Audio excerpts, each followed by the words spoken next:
واعبدوا الله ولا تشركوا به شيئا. Question sur les impôts, donc, peut-on déclarer juste le minimum au moment de déclarer les impôts en France dans le but d'en payer le moins possible?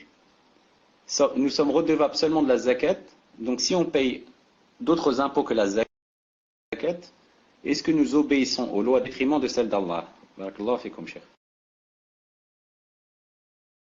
Avant cela, tout à l'heure, quand je parlais du fait de dire par hasard, c'est exactement comme a dit le frère, ça veut dire, il veut dire par là, par coincidence.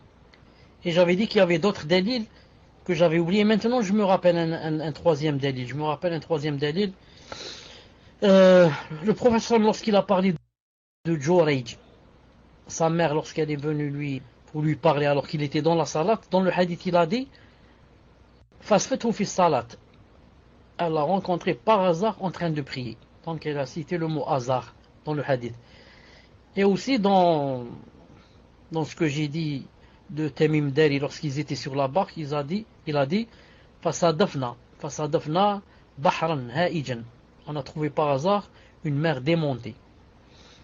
Et le hadith du prophète qui dit que chaque vendredi il y a une heure, la yusadifu un muslim.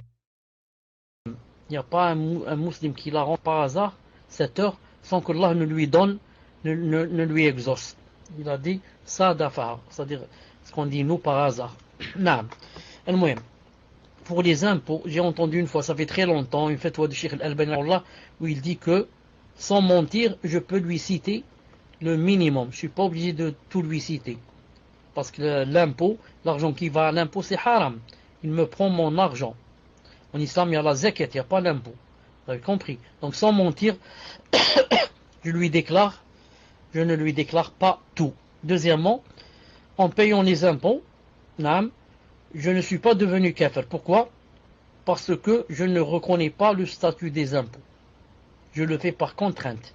C'est-à-dire, si on ne va pas me prendre mon argent en me donnant des amendes, ou alors on va me mettre en prison ou me fermer mon usine, je n'aurai pas payé les impôts.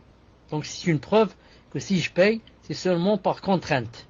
Sinon je ne paye pas. Donc je suis en train de payer en détestant les impôts. C'est pour cela que je ne deviens pas kafir bi'idhnillahi ta'ala. Fadlak. Barakallahu fikum, cheikh. Allahu alam, il y a une question de Toufir qui demande votre fatwa, cheikh, est-elle spécifique pour les personnes en France? D'abord, ce n'est pas une fatwa. C'est les grands savants qui donnent la fatwa. Moi, je suis juste, je te dis ce qu'ont dit les savants.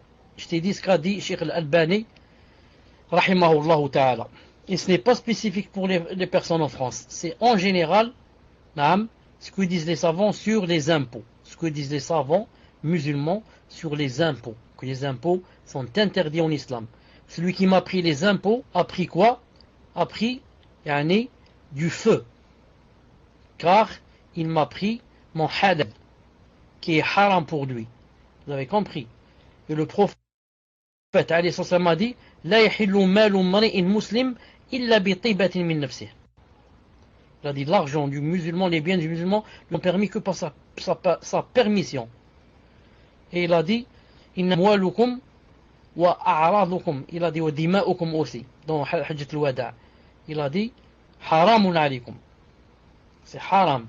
Personne n'a le droit de prendre de quelqu'un un sou ou quelque chose de ses biens, sauf si lui, il consent bi'idhnillahi ta'ala. Et les impôts, je ne consens pas, et il m'a pris mon argent sans que je le veuille. Fadal.